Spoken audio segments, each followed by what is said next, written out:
Welcome to my visual essay, Influencing Identity Through Monumental Art in the GDR. My name is Tyler Acevedo, and in this presentation, I'll explore how the East German state used architecture and public murals to shape national memory and socialist identity.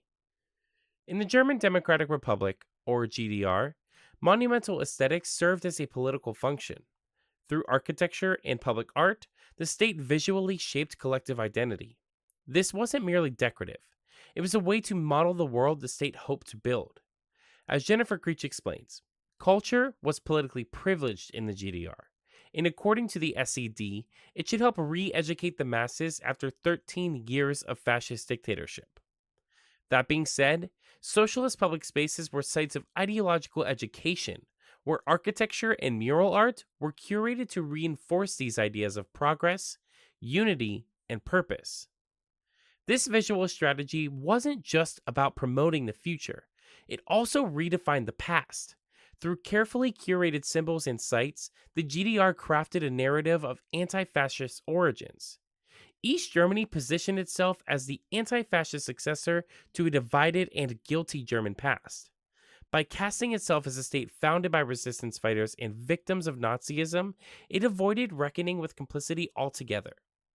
Visual culture reinforced this narrative with memorials like the Buchenwald Camp, emphasizing heroism and suffering in the fight against fascism, turning collective memory into a unifying socialist tool. While memorials helped shape historical memory, the GDR also embedded ideology into the physical layout of its cities. Nowhere is this more apparent than in the design of the Karl Marx Allee, where it illustrates how city planning was politicized. Built in the 1950s and modeled after Soviet monumentalism, the boulevard's neoclassical symmetry and scale were meant to evoke strength, order, and socialist harmony. Its buildings became a material form of ideological education. They served not just as housing or workplaces, but as aspirational monuments to the socialist citizen, showcasing how built environments could embody power, collectivism, and historical purpose. Walter Womaca's Unserleben mural from 1964 wraps around the Haus des Lehrers on Alexanderplatz. This socialist realist frieze is filled with idealized citizens, engineers, mothers, scholars, and workers harmoniously engaged in labor and learning. According to Daniela Bergen, socialist realism did not aim to depict reality as it was, but to present objective reality in its revolutionary development.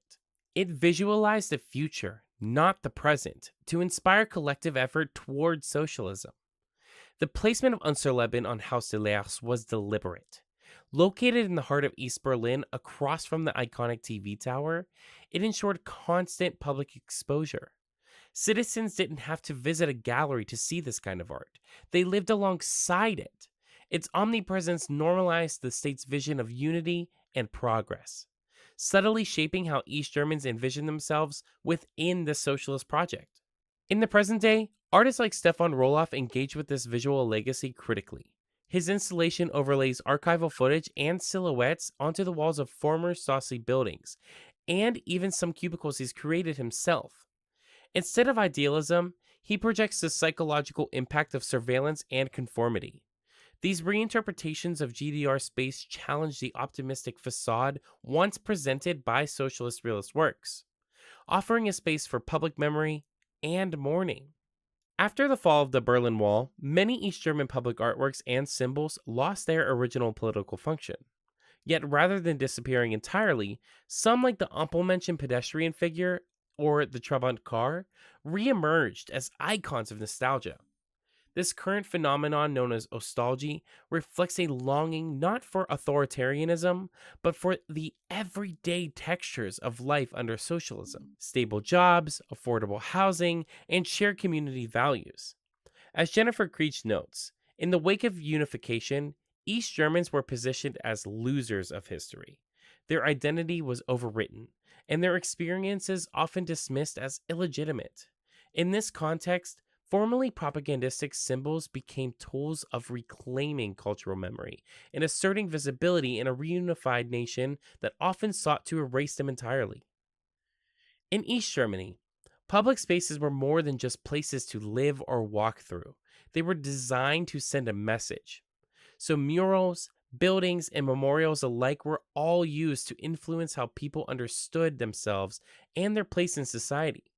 By celebrating ideas like anti fascism, unity, and progress, the state promoted a specific vision of the future.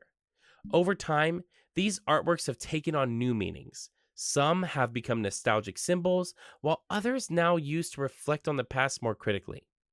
Looking at them today reminds us that history isn't just written, it is also seen. And those images can shape what we remember and who gets to tell the story. Thank you for watching my presentation, and I truly hope you've enjoyed it.